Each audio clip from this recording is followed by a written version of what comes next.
Sampurasun, ketemu lagi dengan saya Herman Jambek. Kali ini saya akan membahas tentang kemelekatan dari rasa memiliki.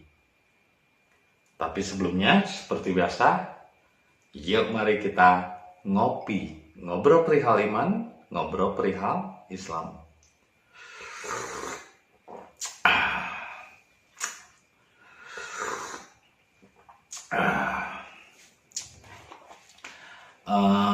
Mungkin ada dari kalian yang belum memahami apa itu kemelekatan.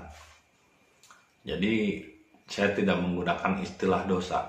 Kalau dosa itu bahasa Sanskrit sih sebetulnya, bahasa lama. Tapi bahasa yang baru itu adalah kemelekatan.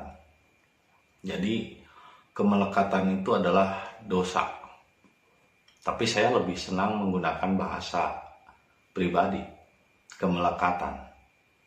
Kemelekatan dari rasa memiliki. Nah, ini yang paling sulit dilepaskan. Ya, tapi santai saja ya nontonnya, jangan terlalu tegang, relax, dan jangan terlalu banyak menggunakan pikiran. Gunakan rasa.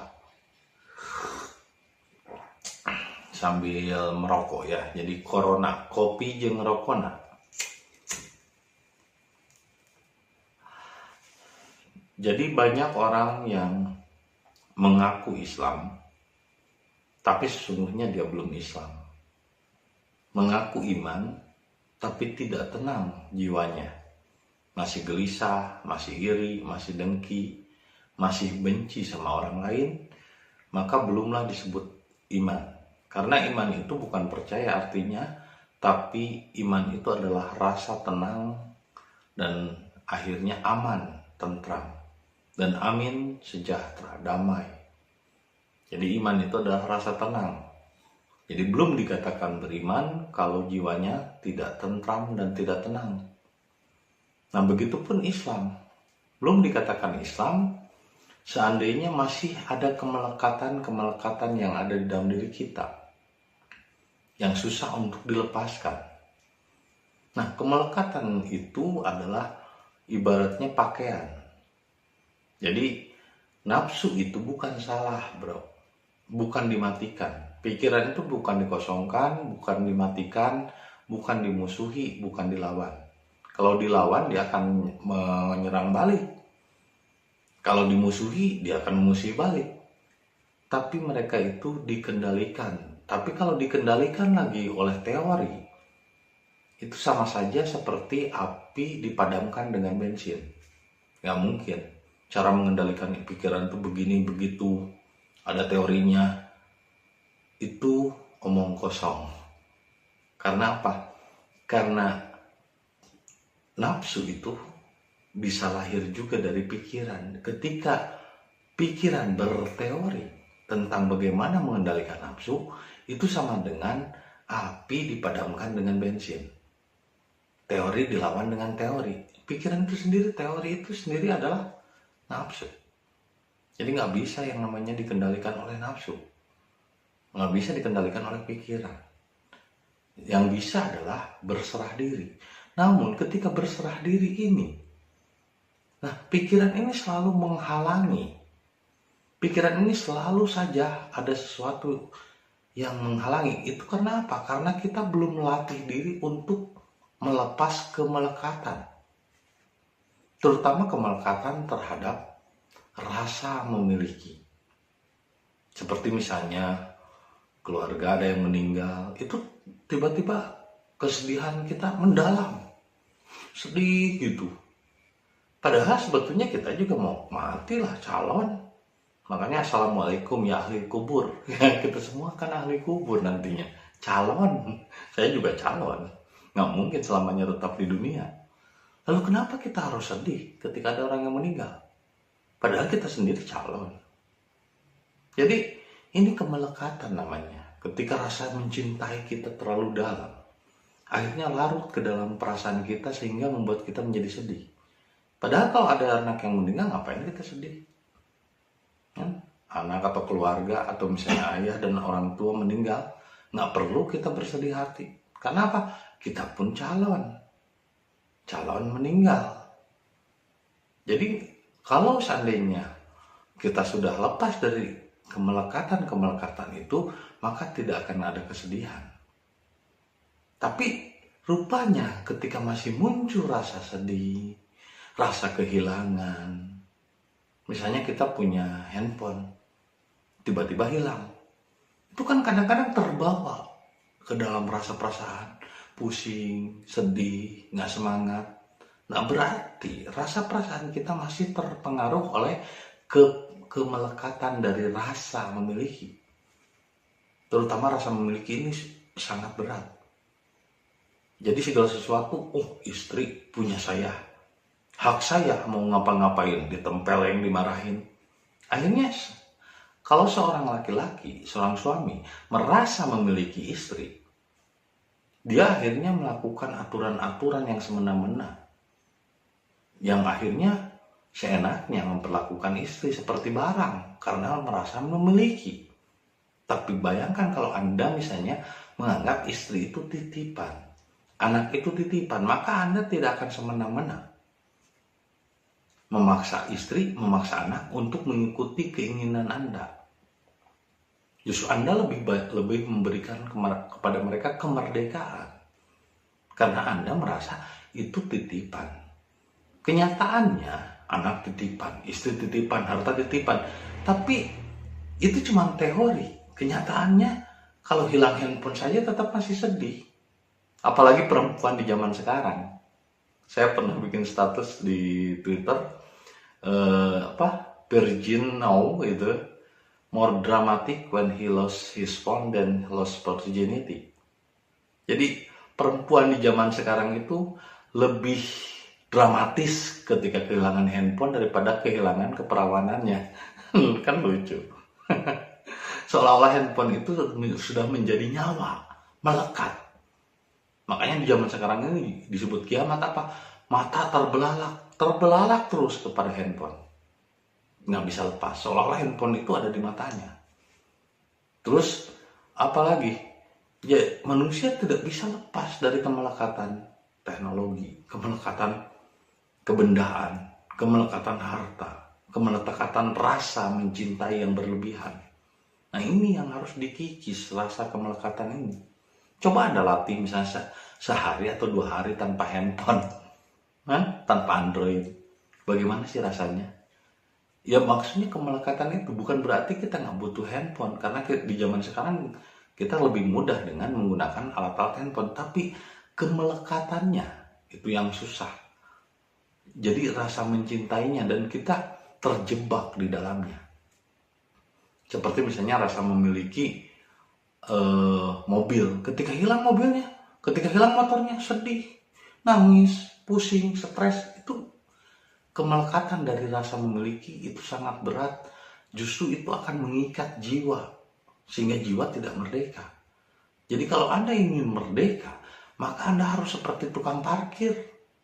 Ada mobil mewah, hebat, dia nggak pernah bangga, nggak pernah difotoin, misalnya foto di depan mobil mewah itu, ya karena dia tukang parkir, cuma titipan, ya biarin aja, meskipun Lamborghini yang parkirnya, gitu kan. Nah, kalau dia merasa memiliki, itu ketika Lamborghini-nya hilang atau mobilnya hilang, pasti kesedihannya pun mendalam.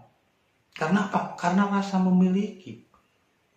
Maka ketika orang merasa sedih, itu karena dia merasa memiliki. Kalau dia tidak merasa memiliki, semua hanya titipannya, maka saya rasa kesedihan itu tidak akan terlalu mendalam. Makanya orang merasa bersedih, merasa gembira, itu adalah karena dia merasa memiliki. Makanya kalau disebut masih sedih, masih senang, berarti dia masih melekat dengan kebendaan, melekat dengan kemelekatan terhadap rasa memiliki. Ini daya benda. Kemelekatan rasa memiliki itu daya benda. Kalau seandainya dia sudah bisa mengikis rasa kemelekatan terhadap memiliki, rasa memiliki, maka tidak akan ada yang namanya senang ataupun sedih. Ketika lepas dari senang sedih, maka disitulah yang disebut dengan bahagia. Jadi bahagia itu ketika Anda sudah tidak bisa terpengaruh oleh sedih dan tidak terpengaruh oleh senang. Kalau masih ada rasa senang dan sedih, berarti Anda belum menemukan apa itu bahagia. Jadi bahagia itu ketika Anda sudah lepas dari senang dan sedih. Sudah lepas dari siang dan malam. Di tengahnya, bahagia itu pertengahan di antara senang dan sedih.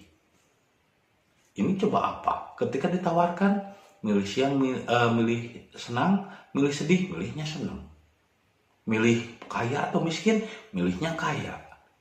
Milih surga, milih neraka, milihnya surga. Milih malaikat, milih iblis, milihnya malaikat. Jadi kebanyakan orang milihnya pengen yang enak-enaknya saja.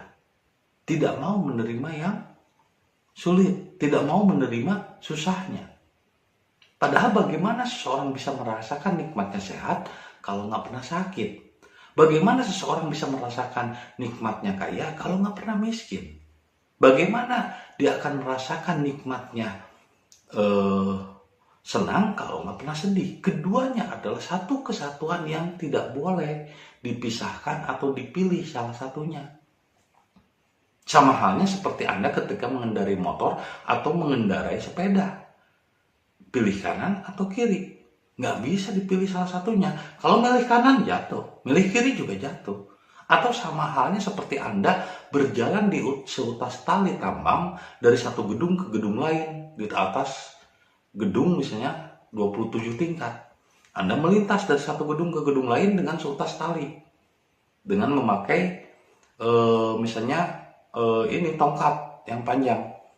Itu Anda harus seimbang.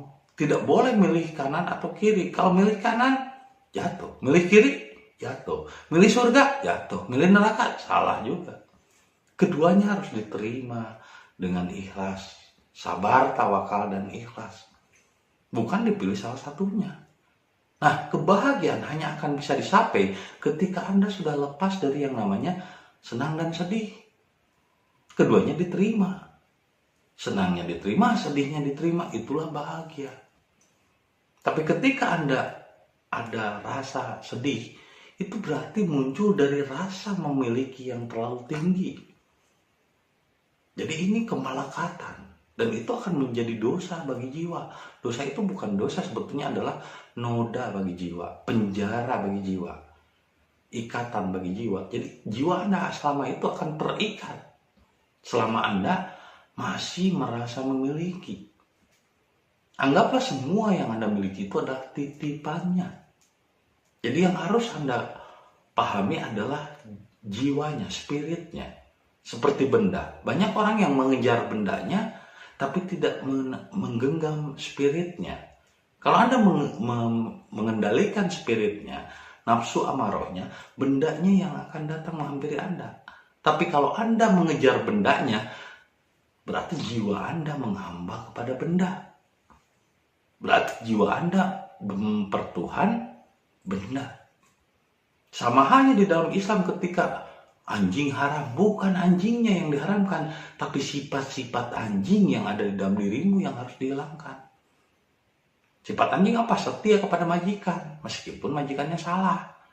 Majikannya udah tahu-tahu mafia, misalnya embib-embib, ustadz-ustadz yang jus bengkol dari Islam. Tetap aja diikutin. Meskipun ulama itu nggak punya ulama, tapi ahli kitab.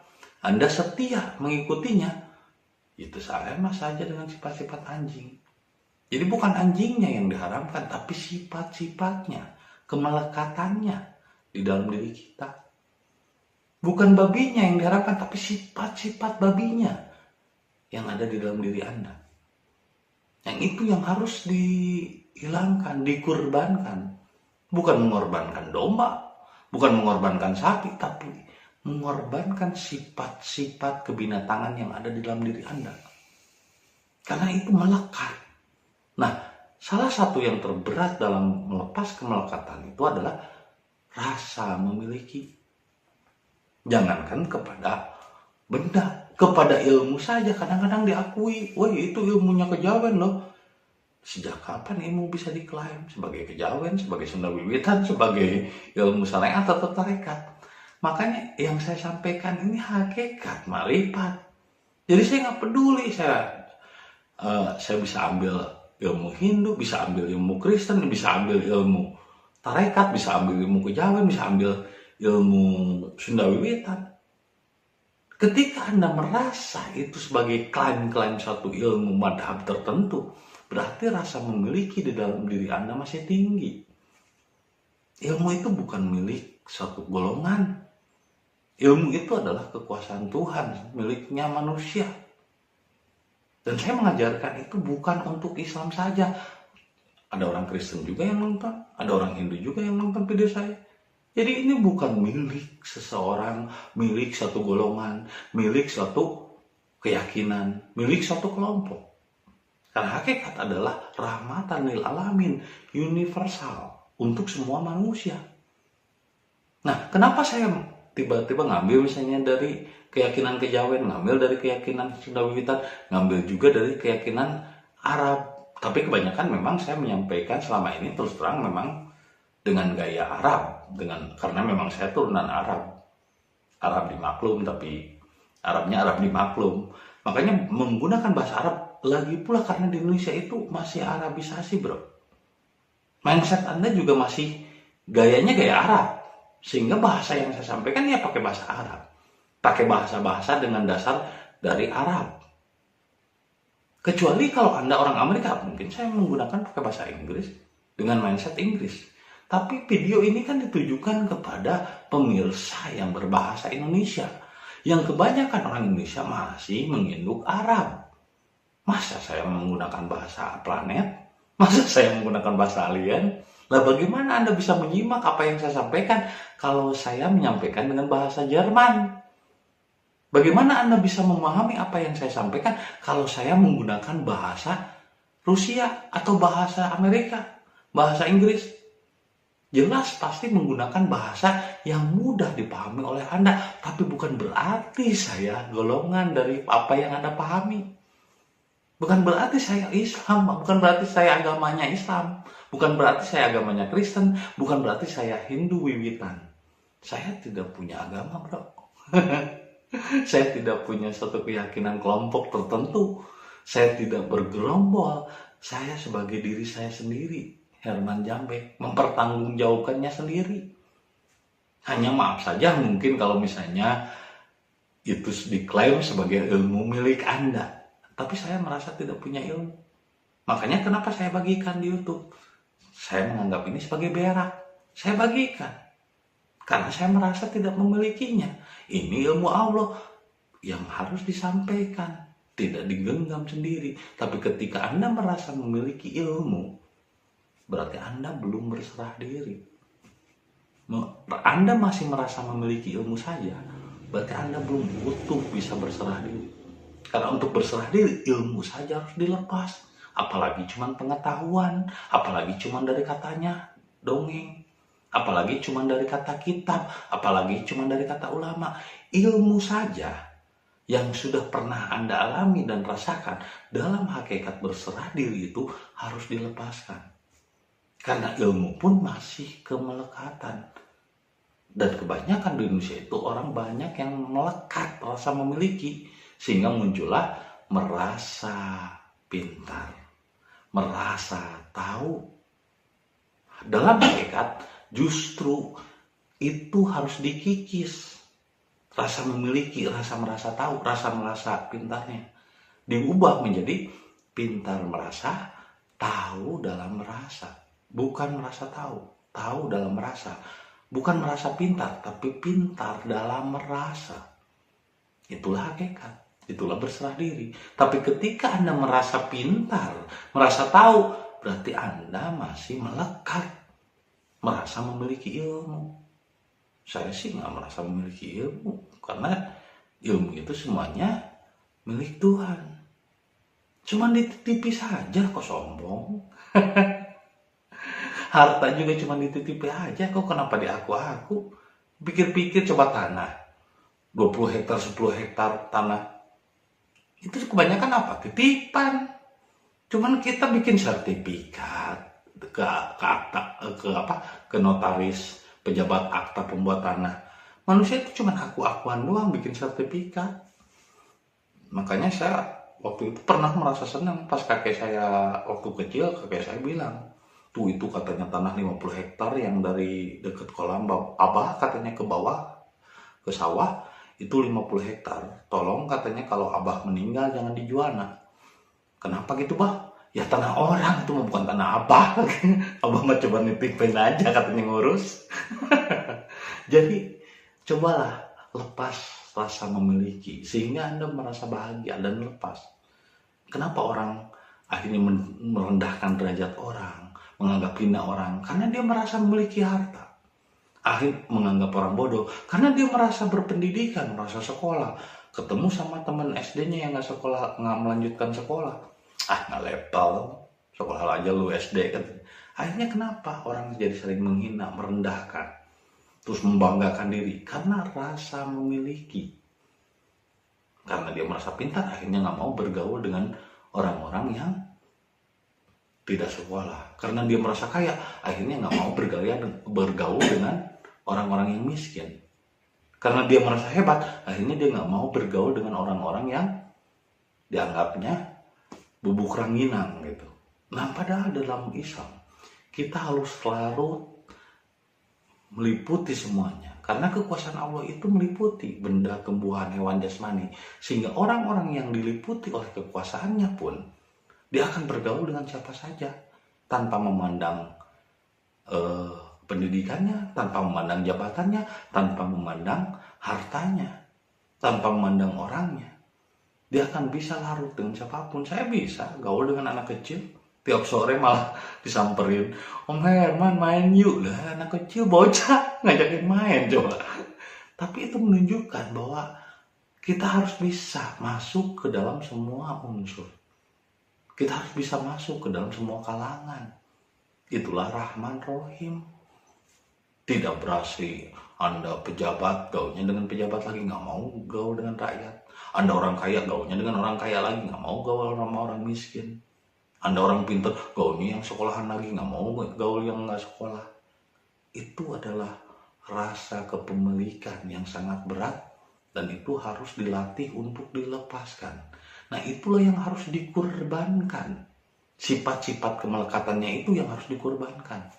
Bukan malah mengorbankan sapi dombanya, tapi mengorbankan sifat-sifatnya di dalam diri kita. Ya, semoga kita bisa melatihnya, karena itu bukan pelajaran, bukan teori. Itu adalah sesuatu yang harus dipraktekkan, harus dilakukan, dan harus dilatih. Semoga saja para pemirsa bisa memulai untuk melatihnya.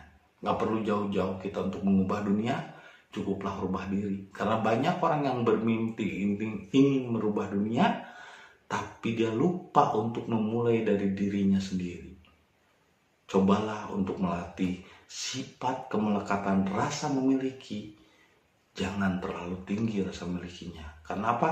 Dengan merasa memiliki yang terlalu tinggi, Anda akhirnya akan merasa sedih yang mendalam ketika rasa yang engkau miliki itu hilang. Karena tidak ada yang abadi di dunia ini. Dan tidak ada yang sempurna di dunia ini kecuali rokok. Rokok sempurna. Itu saja ya yang bisa saya sampaikan. Semoga menjadi inspirasi dan hidayah bagi kita semua. Terima kasih atas kesetiaannya menonton video saya. Dan jangan lupa, kopi ketika otak perlu inspirasi.